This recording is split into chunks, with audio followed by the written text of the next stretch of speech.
ஆயக்கலைகள் 64 அதில் ஒரு முக்கிய கலையான ஜோதிட கலையின் மூலமாக என்னுடன் இணைந்துள்ள அன்பு நேயர்களுக்கு வணக்கம்ங்க. மீனராசி நேயர்களுக்கு புதுசாக அப்படி என்ன இருக்க போகுது, எப்போ போல வாழ்க்கை கீழேயே தான் போகுது அப்படின்னு கதரும் நேயர்களுக்கு ஒரு நல்ல செய்தி காத்திருக்குதுங்க. அந்த செய்தியை தெரிஞ்சுக்கிறதுக்கு முன்னாடி இந்த உலகை காக்கும் முருகப்பெருமானுடைய பாதம் தொட்டு வணங்கி வீடியோக்குள்ளே போகலாங்களா? என்னுடன் சேர்ந்து நீங்களும் இந்த மந்திரத்தை சொல்லிட்டே உங்களால் முடிஞ்சதுன்னா கமெண்ட் பாக்ஸில் ஒரு முறை கமெண்ட் பண்ணுங்க. ஓம் முருகா போற்றி, ஓம் முருகா போற்றி, ஓம் முருகா போற்றி. பழனி ஆண்டவா, செந்தூர் வேலவா, சீரும் போர் தளபதியே, சேவல் கொடி ராஜாவே, நீதான் ஐயா இந்த அப்பாவி மக்களை கஷ்டங்களிலிருந்து காப்பாற்றி காலம் முழுக்க கூடவே இருக்கணும். இவங்களுக்காக நான் தினமும் உங்ககிட்ட வேண்டிக்கிறேன். இவங்களுக்கு ஒன்றுனா நீதான் ஐயா பொறுப்பு. அப்படியே நான் சொல்லும் ஜோதிடமும் பழிக்க நீதான் ஐயா அருள் புரியணும். தினமும் உங்களுக்கு கிரகநிலை மாற்றத்தால் வரக்கூடிய சுப பலன்களை அறிய கட்டாயம் சப்ஸ்கிரைப் பண்ணி பெல் பட்டன் அப்புறம் ஆல்னு ஆப்ஷன் இருக்கும், அதையும் கொடுத்து வைங்க. ஒவ்வொரு பதிவும் உங்களை வெற்றியடைய வைக்க வேண்டும் அப்படிங்கிற எண்ணத்துல தாங்க போடுறோம். மீனராசிக்காரங்களே, உங்களை பொறுத்த வரைக்கும் கிரக நிலைகள் எப்படி இருக்குன்னு பார்க்கலாங்க. சுகஸ்தானத்துல குரு பகவான், ரண ருண ரோகஸ்தானத்துல கேது பகவான், தொழில் ஸ்தானத்துல சூரிய பகவான், செவ்வாய் பகவான், புதன் பகவான் மற்றும் சுக்கிர பகவான், இந்த 4 கிரகங்களும் கூட்டணியில இருக்காங்க. அயன சயன போகஸ்தானத்துல சனி பகவான் மற்றும் ராகு பகவான் கூட்டணியில இருக்காங்க. இப்படி கிரக நிலைகள் இருக்குது. மீனராசி நேயர்களே, கடந்த 2025 மிக மோசமான ஒரு நரக வாழ்க்கையில் வாழ்ந்தவங்க தான் நீங்கள். இந்த 2026ஆம் ஆண்டு எந்த மாதிரி இருக்க போகுது, எவ்வளவு பெரிய மாற்றத்தை கொண்டு வரப்போகுது அப்படிங்கிறத பற்றி தான் இந்த வீடியோவில் நம்ம முழுசாக பார்க்க போகிறோங்க. கடந்த காலகட்டங்களில் தங்களுடைய வாழ்க்கையில் நீங்கள் நல்லது நடக்க போகுதுன்னு நினச்சிட்டு இருந்திருப்பீங்க. ஆனால் உங்களுக்கு அந்த டைமில் ஒரு மிகப்பெரிய ஏமாற்றம் தான். புதுசாக ஒரு சில பிரச்சனைகளும் கஷ்டங்களும் இந்த இளரச்சனை மூலமாக உங்கள் வாழ்க்கையில் அதிகப்படியாகவே ஏற்பட்டு இருந்திருக்கும். மீனராசிக்காரங்க சொந்த பந்தத்தை இழந்தாங்க, சொத்துக்களை இழந்தாங்க, தங்களுக்கு நெருக்கமாக இருக்கக்கூடிய உறவுகளையுமே இழந்தாங்க. கடைசியா நான் மட்டும்தான் எல்லாத்தையுமே இழந்துட்டு நிற்கிறதா இருக்குது, எனக்கு உயிர் வாழவே பிடிக்கலன்னு சொல்லிட்டு இருக்காங்க. இதுக்கு மேலே என்னால் வாழவே முடியல சாமி, தயவு செஞ்சு என்னை வந்து உன் கூடையே கூட்டிகிட்டு போயிரு. நான் இவ்வளவு கஷ்டப்பட்டதுக்கு அப்புறம் எனக்கு வாழ்க்கையில் வாழணுங்கிற எண்ணம் சுத்தமாகவே போயிருச்சு. உங்கள் மனசில் கவலையும் துன்பமும் தான் அதிகமாகவே இருக்குதுங்க. நீங்கள் செய்யக்கூடிய ஒவ்வொரு விஷயத்தையுமே தடுப்பதற்கும் உங்களை அவமானப்படுத்துவதற்கும் இங்கே நிறைய நபர்கள் முயற்சி பண்ணிகிட்ருக்காங்க. இது எல்லாமே தெரிஞ்சுமே கூட நீங்கள் என்னமோ பண்ணுங்கள், எனக்கு என்ன வந்துச்சு அப்படின்னு தன்னுடைய வேலையில் மட்டும் என்றைக்குமே குறிக்கோளாக இருக்கவங்க தான் நீங்கள். தங்களுடைய கஷ்டத்தையும் கண்ணீரையும் கடுகளவு கூட மற்றவங்களுக்கு தெரியாமல் பார்த்துப்பாங்க. இதனால் பார்க்குறவங்க எல்லாருமே மீனராசியாக அவங்களுக்கு என்னப்பா சூப்பராக இருக்காங்க, இவங்களுக்கு என்ன குறைச்சல் அப்படின்னு தான் நினச்சிட்ருக்காங்க. ஆனால் சாப்பாட்டு கூட கஷ்டப்படுறது உங்களுக்கு மட்டும்தாங்க தெரியும். கஷ்ட காலத்தில் திரும்பி பார்க்க கூட ஆள் கிடையாது. ஏதோ தட்டு தடுமாறி எந்திரிச்சு நிற்கிறப்போ உங்களை குறை சொல்கிறதுக்குன்னே நிறைய பேர் தேடி வருவாங்க. உங்கள் சொந்தக்காரங்க நண்பர்களுக்கு ஒரு தேவை இருக்குதுன்னா மட்டும்தான் உங்ககிட்ட வருவாங்க. அந்த தேவை முடிஞ்ச உடனே உங்களை தூக்கி போட்டுட்டு போயிடுவாங்க. மறுபடியும் அவங்க வந்து உங்ககிட்ட உதவின்னு கேட்பாங்க. அவங்க உங்களுக்கு முன்னாடி பண்ண துரோகத்தை எல்லாமே மறந்துட்டு மீண்டும் அவங்களுக்காக உதவி செஞ்சு ஏமாறக்கூடியவங்க தான் நீங்கள். எனக்கு மட்டும் ஏன் இவ்வளோ கஷ்டம் வருது, என்னோட வாழ்க்கையில் நான் யாருக்குமே கெடுதலையோ கஷ்டத்தையோ துன்பத்தையோ கொடுத்ததில்லை, எனக்கு மட்டும் ஏன் இந்த மாதிரி எல்லாமே நடக்குது அப்படின்னு தான் பெரும்பாலான மீனராசிக்காரங்க சொல்லிட்டு இருக்கீங்க. உங்களுக்கு பிரச்சனைங்கிறது வரும், அது கொஞ்ச நாள் இருக்கும், அதுக்கப்புறம் அந்த பிரச்சனை போயிடும். இந்த மாதிரி பிரச்சனை வரும் போகும் அப்படிங்கிற நிலைமையில தான் நிறைய நபர்கள் வாழ்ந்துட்டு இருக்கீங்க. நீங்க என்னதான் பிரச்சனையை தவிர்த்தாலும் ஏதாவது ஒரு சூழல்ல உங்களை நோக்கி பிரச்சனையோ கஷ்டமோ வந்துகிட்டு தாங்க இருக்கு. ஆனா இனி வரக்கூடிய நாட்கள்ல உங்களுக்கு இன்பத்தையும் மகிழ்ச்சியை மட்டுமே தரக்கூடிய ஒரு காலகட்டமாகவே அமைஞ்சிருக்குது. இதனால் வரைக்கும் அந்த கெட்ட விஷயத்தை எல்லாமே விட்டுருங்க. இனி வரக்கூடிய நாட்கள்ல உங்களுக்கு எப்படிப்பட்ட நன்மைகள் நடக்க போகுது அப்படிங்கிறத பத்தி தான் இந்த வீடியோல முழுசா பார்க்க போறோம். இந்த 2026 முதல் மாதத்தில் நம்ம ட்ராவல் பண்ணிகிட்ருக்கோங்க. உங்களுக்கு இந்த ஜனவரி 10ஆம் தேதிக்கு பிறகு பார்த்திங்கன்னா உங்களுக்கு வீரபத்ர ராஜயோகம் கிடைக்க போகுது. அது என்ன சாமி வீரபத்ர ராஜயோகம் அப்படின்னு நிறைய பேர் கேட்பீங்க. அதாவது பார்த்திங்கன்னா சுக்கிர பகவானும் சனி பகவானுடைய சேர்க்கை பார்த்திங்கன்னா ஒரு 50 நாளுக்கு இருக்க போகுதுங்க. இதுதான் பார்த்திங்கன்னா வீரபத்ர ராஜயோகம். இது வந்து எல்லா ராசிக்காரங்களுக்குமே கிடைக்காதுங்க. குறிப்பிட்ட ஒரு 4 ராசிகளுக்கு மட்டும்தான் கிடைக்க போகுது. அந்த 4 ராசிகள் நம்பர் 1 இருக்கிறது பார்த்திங்கன்னா மீன ராசிக்காரங்க நீங்கள் தான். இந்த ஒரு 50 நாளுக்கு பார்த்திங்கன்னா திடீர்னு ஒரு பணவரவாக இருக்கட்டும், திடீர்னு ஒரு பெண் பார்க்குற நிகழ்வாக இருக்கட்டும், ஏதாவது ஒரு நல்ல விஷயங்கள் அப்படிங்கிறது நீங்கள் எதிர்பார்க்காத அளவுக்கு திடீர்னு ஒரு மாற்றம் அப்படிங்கிறது இந்த வரக்கூடிய ஒரு 50 நாட்களுக்குள்ள விரைவில் உங்களுக்கு நிகழப்போகுதுங்க. அடுத்துதான் பார்த்தீங்கன்னா உங்களுடைய சனியுடைய வக்ர நிவர்த்தி, குருவுடைய வக்ர பயிற்சியும், சுக்கிர பயிற்சியும், சூரிய பயிற்சி, ராகு கேது பயிற்சி, கிட்டத்தட்ட 6 பயிற்சி பலன்கள் இந்த 2026 உங்களுக்கு முழுமையாக கிடைக்க போகுதுங்க. கடந்த 3 வருடமாகவே பார்த்தீங்கன்னா மீனராசிக்காரங்க வாழ்க்கையில் பெரிதாக எந்த ஒரு முன்னேற்றமும் கிடைச்சிருக்காதுங்க. கவர்மெண்ட் ஜாப் படிக்கிறவங்க படிச்சுக்கிட்டே தான் இருப்பாங்க, வேறு ஜாப் ட்ரை பண்ணுறவங்க ஜாப் ட்ரை பண்ணிகிட்டே தான் இருப்பாங்க. ஒரு ப்ரொமோஷன் வந்திருக்காது, எந்த ஒரு நல்லதுமே சொல்லக்கூடிய அளவுக்கு உங்கள் வாழ்க்கையில் நிகழ்ந்திருக்காது. ஆனால் இனி வரக்கூடிய இந்த 2026 முழுவதுமே உங்களுக்கு நல்ல ஒரு மாற்றத்தை தரக்கூடிய ஒரு ஆண்டாகவே பார்க்கப்படுது. முதலாவதாக பார்த்தீங்கன்னா உங்களுக்கு சனியுடைய வக்ர நிவர்த்தி. அது என்ன சாமி சனியுடைய வக்ர நிவர்த்தி அப்படின்னு நிறைய பேர் கேட்பீங்க. இத்தனை நாட்களாக சனி பகவான் பார்த்தீங்கன்னா உங்களுடைய ராசியில் இருக்காருங்க. இருந்துமே உங்களுக்கு மைனஸாக மட்டுமே இந்த 2025 வரைக்குமே செயல்பட்டு கொண்டிருந்தவர் இனி இந்த 2026 முழுவதுமே உங்களுக்கு ப்ளஸ்ஸாக மட்டுமே செயல்பட போகிறார்.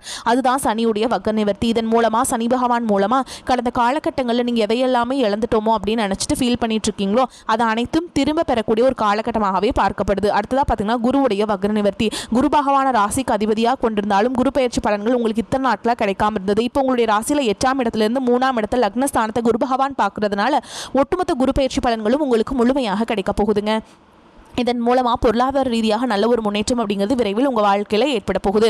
அடுத்ததாக பார்த்தீங்கன்னா சுக்கிர பயிற்சியை பொறுத்த வரைக்கும் இது 12 ராசிகளுக்குமே நல்ல ஒரு முன்னேற்றத்தை தரக்கூடிய ஒரு காலகட்டமாகவே பார்க்கப்படுது.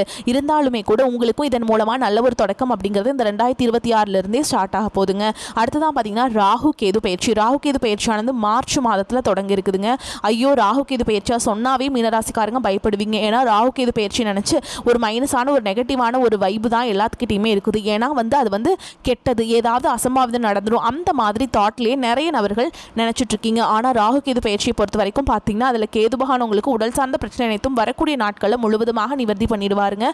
கடந்த காலகட்டங்களில் என்ன நோயினே தெரியாது, ஹாஸ்பிட்டல் போவீங்க, 2000 3000 சொல்லிட்டு செலவாயிட்டே இருந்திருக்கும். அடிக்கடி குழந்தைகளுக்கு ரொம்ப சிக்காகிறது, பேரண்ட்ஸுக்கு சிக்காகிறது, இந்த மாதிரி தீராத நோய்கள் எல்லாமே இந்த 2026 முழுவதும் உங்களுக்கு விடைபெற போகுதுங்க. கடந்த காலகட்டங்களில் நல்ல ஒரு வேலைங்கிறது கிடைச்சிருக்காது. ஏதோ ஒரு கிடைக்கிற வேலைக்கு ஒரு 10,000 சம்பளத்துக்கோ 15,000 சம்பளத்துக்கோ பிடிக்காத ஒரு வேலையை குடும்ப கஷ்டத்துக்காக வேறு வழியே இல்லாமல் செஞ்சுட்டு இருந்திருப்பீங்க. ஆனால் இனி வரக்கூடிய நாட்களில் நீங்கள் படித்த படிப்புக்கு ஏற்ற மாதிரியும் உங்களுக்கு பிடிச்ச மாதிரியும் நீங்கள் ஒரு அரசாங்க வேலைக்கு ட்ரை பண்ணாலும் சரி, ஒரு ஐடி ஜாபோ, பிரைவேட் ஜாபோ, பேங்க் ஜாபோ, நீங்கள் எங்கே வேலைக்கு ட்ரை பண்ணாலும் அந்த ஜாப் அப்படிங்கிறது உங்களுக்கு நிச்சயமாக கிடைக்க போகுதுங்க. கோர்ட்டு கேஸுன்னு ரொம்ப நாட்டில் அலைஞ்சிட்டு இருக்க நபர்களுக்கு 3 வருஷமாக அலையிறோம், 5 வருஷமாக அலையிறோம், 10 வருஷமாக அலையிறோம், வாய்தா மேலே வாய்தா போயிட்டுருக்கு, தீர்ப்பே வரமாட்டேங்குது, நாங்கள் லட்சமாக செலவு பண்ணிகிட்ருக்கோம், இந்த கேஸுக்கு சொத்து பிரச்சனை முடியவே மாட்டேங்குது, நிறைய பேர் கவலைப்படுறீங்க. இந்த 2026 விரைவில் உங்களுக்கு சாதகமாகவே தீர்ப்பு வரப்போகுது. சொத்து பிரச்சனையும் உங்களுக்கு சாதகமாகவே முடியும். சனி பகவானுடைய பார்வையும் உங்களுக்கு நேரடியாகவே இருக்குது. இதன் மூலம் வருமானம் அப்படிங்கிறது பல வழிகளில் வரும். தொழிலில் லாபம் சற்று அதிகமாகவே கிடைக்கும். அரசியல்வாதிகளை பொறுத்த வரைக்கும் புதிய பொறுப்புகள், புதிய பதவிகள் எல்லாமே தானாகவே உங்களை சேரும். ராகு கேதுவால் உங்களுடைய செல்வாக்கு உயரும், உடல் ஆரோக்கியம் மேம்படும், சங்கடங்கள் நீங்கும். மறைமுகமாக உங்கள் தொழில் வாழ்க்கையிலும் சரி, இல்லற வாழ்க்கையிலும் சரி நிறைய நபர்கள் தொல்லை கொடுத்துருப்பாங்க. இனி அவங்களுடைய தொந்தரவுங்கிறது முழுவதுமாகவே இருக்காது. கடந்த காலகட்டங்களில் நீங்களும் ஒரு கம்பெனியில் இரவு பகல் பார்க்காம உழைச்சிட்டு இருந்திருப்பீங்க. உங்களுடைய சொந்த கம்பெனியாக நினச்சி வேலை செஞ்சுருப்பீங்க. ஆனால் உங்களுக்கு இதனால் வரைக்கும் சரியான ஒரு அங்கீகாரம் அப்படிங்கிறது கிடைச்சிருக்காது. உங்களுக்கு அப்புறமோ உங்கள் கூடயோ நிறைய நபர்கள் வேலைக்கு வந்திருப்பாங்க. அவங்களுக்கு நிறைய சலுகைகள் எல்லாமே கிடைச்சி நல்ல ஒரு முன்னேற்றத்திற்கு போயிருப்பாங்க. ஆனால் இனி வரக்கூடிய நாட்களில் உங்களுக்கு சம்பள உயர்வு, பதவி உயர்வு, உங்களுக்கு மேலே இருக்கக்கூடிய அதிகாரிகளுடைய ஆதரவு முதற்கொண்டு உங்களுக்கு கிடைக்க போகுதுங்க. இனி உங்கள் வார்த்தைக்கு மதிப்பு மரியாதை கிடைக்கும். அந்தஸ்தில் நீங்கள் எதிர்பார்த்த உயர்வுக்கு போக போகிறீங்க. தொழிலில் இருந்த தடைகள் விலகுவது மட்டும் இல்லாமல் சிலர் புதிதாக தொழில் தொடங்குவீங்க. உற்பத்தியில் இருந்த தடைகள் நீங்கி தொழிலை விரிவு செய்வீங்க. வரக்கூடிய நாட்களில் விற்பனை அதிகமாகும். ஏற்றுமதி இறக்குமதி தொழிலில் நல்ல லாபம் கிடைக்கும். நீங்கள் செய்யக்கூடியது சின்ன தொழிலோ பெரிய தொழிலோ நல்ல ஒரு வளர்ச்சி அப்படிங்கிறது நிச்சயமாக உங்களுக்கு ஏற்படும். இனி நினைச்சது எல்லாமே நடக்கும். தொழில் வியாபார தடைகள் அனைத்தும் விலகும். லாபம் அதிகமாக கிடைக்கும். முன்னேற்றம் உண்டாகும். வரவேண்டிய பணம் விரைவில் கைக்கு சேரும். குடும்பத்தில் நெருக்கடிகள் விலகும். செல்வாக்கு அந்தஸ்து உயரும். வெளிநாட்டு முயற்சிகள் வெற்றியை தரும். தெய்வ சிந்தனை அதிகமாகும். பெரியோர்களுடைய உதவிகள் கிடைக்கும். உறவுகளில் இருந்த சண்டை சச்சரவு முழுவதுமாகவே விலகும். புதிய நண்பர்கள் உங்களுக்கு உதவி செய்வாங்க. தொழிலில் ஏற்பட்ட நெருக்கடிகள் நீங்கும். முடங்கி கிடந்த நிறுவனங்கள் மீண்டும் இயங்கும்.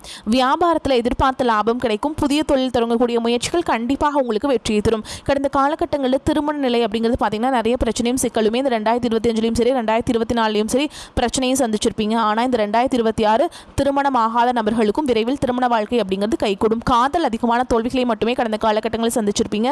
ஆனால் இந்த 2026 உங்களுக்கு காதல வெற்றி தரக்கூடிய ஒரு ஆண்டாகவே பார்க்கப்படுது. அது மட்டும் இல்லாமல் பிரிந்திருக்கக்கூடிய கணவன் மனைவி எல்லாமே பார்த்தீங்கன்னா டிவோர்ஸ்க்காக அப்ளை பண்ணி வெயிட் பண்ணிட்டு இருப்பீங்க. அப்படிலாம் சண்டை போட்டு தனியாக பிரிஞ்சு கூட வாழ்ந்துட்டு இருப்பீங்க. நீங்கள் மீண்டும் ஒரு முறை நேரில் சந்திச்சு பேசக்கூடிய வாய்ப்பு கிடைக்கும் பட்சத்தில் இந்த 2026 நிச்சயமாக நிகழப்போகுதுங்க. வாழ்க்கை துணையை இழந்த மீனராசி ஆண்களோ பெண்களோ அடுத்து 2வது திருமணம், அதாவது செகண்ட் மேரேஜ் பண்ணலாமா வேண்டாமா அப்படிங்கிற குழப்பத்தில் இருப்பீங்க. அப்படி 2வது திருமணம் பண்ணும்போது சொந்தக்காரங்க தப்பாக பேசிடுவாங்களா, அவங்க என்ன நினைப்பாங்க, இவங்க என்ன நினைப்பாங்க அப்படின்ட்டு நிறைய நபர்கள் இதற்காகவே இந்த 2வது திருமணத்தை பற்றி யோசிக்காமல் ஒரு நெகட்டிவான தாட்லேயே இருக்கீங்க. இப்போ இருக்கக்கூடிய பொருளாதார சூழலும் இப்போ இருக்கக்கூடிய காலகட்டத்தையும் வச்சு பார்க்கும்போது ஒரு சிங்கிள் பேரண்டால் இந்த சொசைட்டியில் சர்வை பண்ணுறது ரொம்ப ரொம்ப கஷ்டங்க. நீங்கள் எதிர்பார்த்த மாதிரியே நல்ல ஒரு மறுவாழ்க்கை அப்படிங்கிறது வரக்கூடிய நாட்களில் நிச்சயமாக உங்களுக்கு அமையும். இனி கடினமான காரியத்தையுமே சுலபமாக செஞ்சு முடிச்சிருவீங்க. உங்கள் எளிமையான பேச்சு திறமையால் நீங்கள் அனைவரையுமே கவர்ந்தெழுப்பீங்க. சமூகத்தில் உங்கள் பெயருக்கும் புகழுக்கும் படிப்படியாக முன்னேற்றம் வரப்போகுது. சிலருக்கு படிப்பதற்காகவும் வேலை விஷயமாகவும் தொழில் விஷயமாகவும் வெளியூர் வெளிநாடு போகக்கூடிய வாய்ப்புகள் எல்லாமே கிடைக்க போகுதுங்க. மீனராசியை பொறுத்த வரைக்கும் நீங்கள் ஆண்களோ பெண்களோ அரசு வேலையோ தனியார் வேலையோ கூலி வேலையோ நீங்கள் எதிர்பாராத வருமானம் அப்படிங்கிறது உங்களுக்கு இரட்டிப்பு மடங்காக கிடைக்க போகுது. சேமிப்பு அப்படிங்கிறது பல மடங்காக உயரப்போகுதுங்க. பொருளாதார ரீதியாக நல்ல ஒரு முன்னேற்றம் அப்படிங்கிறது வரக்கூடிய நாட்களில் ஏற்பட போகுது. கடன் பிரச்சனை அப்படிங்கிறது முழுவதுமாகவே முடிய போகுதுங்க. நீங்கள் போய் ஒரு மீனராசிக்காரங்களை பார்த்து கேட்டிங்க அப்படின்னா எனக்கு 3 லட்சம் இருக்குதுங்க, 5 லட்சம் இருக்குதுங்க, 10 லட்சம் இருக்குதுங்கன்னு சொல்லுவாங்க. கடன் இல்லாத மீனராசிக்காரங்களை நீங்கள் பார்க்குறது ரொம்ப ரொம்ப அரிது. ஒரு பைசா கடன் இல்லாமல் அனைத்து விதமான கடனையுமே கட்டி முடிக்கக்கூடிய அளவுக்கு நீங்கள் முன்னேற போகிறீங்க. புதிய உறவுகள் பார்த்தீங்கன்னா உங்களை தானாகவே தேடி வர போகிறாங்க. அது வருங்கால மனைவியாக இருக்கலாம், இல்லை புதிய காதலியாக இருக்கலாம், இல்லை புதிய நண்பர்களாக இருக்கலாம், இல்லை தொழில் பார்ட்னர்களும் புதிய நபர்கள் வருகையால் நல்ல ஒரு தொடக்கம் அப்படிங்கிறது விரைவில் உங்கள் வாழ்க்கையில் ஏற்பட போகுதுங்க. பொருளாதார நிலைமை திருப்திகரமாக இருக்கும். அவ்வப்போது சிறு சிறு பிரச்சனைகள் ஏற்பட்டாலும் உடனுக்குடன் சரியாகிவிடும். எதிர்பாராத பணவரவுக்கும் ஆடை ஆபரணங்கள் சேர்க்கைக்கும் வாய்ப்பு இருக்குதுங்க. அரசாங்க காரியங்கள் அனுகூலமாக முடியும். முக்கிய பிரமுகர்களின் அறிமுகமும் அவர்களால் ஆதாயமும் கிடைக்கும். சிலருக்கு வெளி மாநிலங்களில் அமைந்திருக்கும் ஆலயங்களை தரிசிக்கும் வாய்ப்பு உண்டு. குடும்பத்துடன் விருந்து விசேஷங்களை கலந்து கொள்ளும் வாய்ப்பும் ஏற்படும். வேலைக்கு செல்பவர்களுக்கு அலுவலகத்தில் உற்சாகமான சூழல் நிலவும். ஒரு சிலருக்கு பதவி உயர்வு அல்லது ஊதிய உயர்வு கிடைப்பதற்கு சாத்தியம் உண்டு. இதுவரை பாரமாக இருந்த உங்களுடைய பொறுப்புகள் எல்லாமே உங்களுக்கு கொஞ்சம் சற்று தளர்வாகும். அதிகாரிகளுடைய ஆதரவு உங்களுக்கு கட்டாயமாக கிடைக்குங்க. வியாபாரத்தில் முக்கிய முடிவுகள் எதையும் இப்பொழுது எடுக்க வேண்டாம். அவசியம் முடிவெடுக்க வேண்டிய நிலை ஏற்பட்டால் தகுந்தவர்களிடம் ஆலோசனை கேட்டு செய்ய வேண்டும். பணியாளர்களை தட்டி கொடுத்து வேலை வாங்க வேண்டும். குடும்பத்தை நிர்வகிக்கும் பெண்களுக்கு சந்தோஷமும் நிம்மதியும் தரும் காலகட்டம். வேலைக்கு செல்பவர்களுக்கு அலுவலக சூழல் மகிழ்ச்சி தருவதாக இருக்கும். திட்டம் தீட்டி வெற்றி பெறக்கூடிய காலகட்டம். ஜென்ம சனியின் காலம் என்பதால் பண விஷயத்தில் யாரையும் நம்பக்கூடாது. திட்டமிட்டு செயல்பட்டால் விரயத்தை சுப செலவாக மாற்ற முடியும். வீடு, வாகனம், பிள்ளைகளின் திருமணம், படிப்பு, நகை வாங்குவது என விரயத்தை சுப செலவாக முதலீடாக மாற்றுவது நல்லதுங்க. உத்தியோகத்தில் இருப்பவர்கள் ஊர் விட்டு ஊர் மாற்றம் செய்ய நேரிடும். சிலர் வெளி மாநிலம் வெளிநாட்டிற்கு இடம் பெயரலாம். சிலருக்கு வெளிநாட்டு குடியுரிமை கிடைக்கும். தாய் வழி சொத்து விஷயத்தில் உடன் பிறந்தவர்களுடன் சிறு சலசலப்பு ஏற்படும். பாக பிரிவினை பேச்சுவார்த்தை பஞ்சாயத்து வரை சென்று சாதகமாக முடியும். ஆரோக்கிய குறைபாட்டிற்கு மாற்றுமுறை வைத்தியத்தை நாடுவீங்க. வார இறுதியில் வேலைப்பளு அதிகரிக்கும். ஆன்மீக பயணங்கள் அதிகமாக மேற்கொள்வீங்க. வேலையில் பணி நிரந்தரமாகும். திருமண முயற்சிகள் கைகூடும். ஆரோக்கியத்தில் அதிக கவனம் செலுத்த வேண்டும். சங்கடஹர சதுர்த்தி விரதம் இருப்பது நன்மையை தருங்க. கேந்திரங்கள் பலமாக இருக்கிறது. சொன்ன சொல்லை காப்பாற்றுவீங்க. திடீர் கோபம் நீங்கும். அடுத்தவர்களால் இருந்த தொல்லைகள் குறையும். குடும்பத்தில் சுப காரியங்கள் நடக்கலாம். உறவினர்களிடம் நிதானமாக பேசுவது நன்மையை தரும். கணவன் மனைவிக்கிடையே இருந்த இடைவேளை குறையும். பெரியோர் ஆதரவும் கிடைக்கும். பிள்ளைகளிடம் இனிமையாக பேசுவது நன்மையை தரும். தொழில் வியாபாரம் தொடர்பான விஷயங்களில் கூடுதல் அலைச்சல் இருந்தாலும் முடிவில் சாதகமான பலன் கிடைக்கும். வாடிக்கையாளர்களை அனுசரித்து செல்வது நன்மையை தரும். உத்தியோகத்தில் இருப்பவர்களுக்கு அலுவலக வேலை தொடர்பான கவலை ஏற்பட்டு நீங்கும். அதிக நேரம் உழைக்க வேண்டியிருக்கும். மேல் அதிகாரிகளின் ஆதரவு கிடைக்கும். பெண்களுக்கு கோபத்தை குறைத்து நிதானமாக பேசுவதன் மூலம் நன்மைகள் ஏற்படும். கலைத்துறையில் இருப்பவர்களுக்கு மிகுந்த உகந்த காலகட்டம். கைக்கு எட்டிய அனைத்து வாய்ப்புகளையும் பயன்படுத்தி முன்னேற்ற பாதையில் செல்வீங்க. அரசியல்வாதிகள் சமூக சேவர்களுக்கு பலன்கள் நன்மை தீமை என கலந்து கிடைத்தாலும் சிறப்பாக இருக்கும். மாணவர்களுக்கு கல்வியில் முன்னேற்றம் காண கூடுதல் கவனமுடனும் ஆசிரியர்களின் உதவியுடனும் பாடங்களை படிப்பது நன்மையை தரும். மேலும் உங்களை பொறுத்த வரைக்கும் நட்சத்திர பலன்களை பார்க்கலாங்க. அந்த வகையில் பூரட்டாதி நட்சத்திரம் 4ஆம் பாதம். உங்களை பொறுத்த வரைக்கும் பிள்ளைகள் மூலம் மன மகிழ்ச்சி ஏற்படும். தொழில் வியாபாரம் தொடர்பான சிறிய பிரச்சனைகளை சந்திக்க வேண்டியிருக்கும். தடைகளை தாண்டி முன்னேறுவீங்க. உத்தியோகத்தில் இருப்பவர்கள் எந்த பணியை முதலில் முடிப்பது போன்ற குழப்பத்திற்கு ஆளாக வேண்டியிருக்கும்.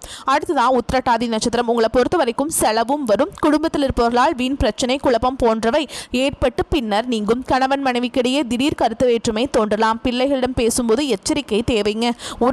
உறவினர்களுடன் எந்த உறுதியும் தராமல் இருப்பது நன்மையை தரும். அடுத்ததான் ரேவதி நட்சத்திரம். உங்களை பொறுத்த வரைக்கும் மன கஷ்டம் தீரும். அடுத்தவர்களுக்கு உதவிகள் செய்வது சங்கடமான சூழல் உண்டாகும். சமாளித்து முன்னேறும் திறமை இருக்கும்.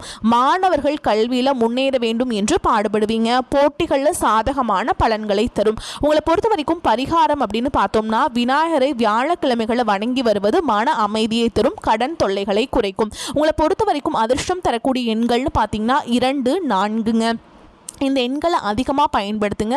அதிர்ஷ்டத்தை அதிக அளவில் ஈர்த்து கொண்டு வந்து கொடுக்கும். அதே மாதிரி நீங்கள் போக வேண்டிய கோவில் அப்படின்னு பார்த்தீங்கன்னா குடும்பத்துடன் ஒரு முறையாவது இந்த ஜனவரி மாதத்துக்குள்ளே நீங்கள் திருப்பதி வெங்கடாச்சலபதியை வந்து தரிசனம் பண்ணிட்டு வாங்க. உங்களுக்கு பொருளாதார சிக்கல்கள்லாம் நீங்கி காரிய வெற்றி உண்டாகும்.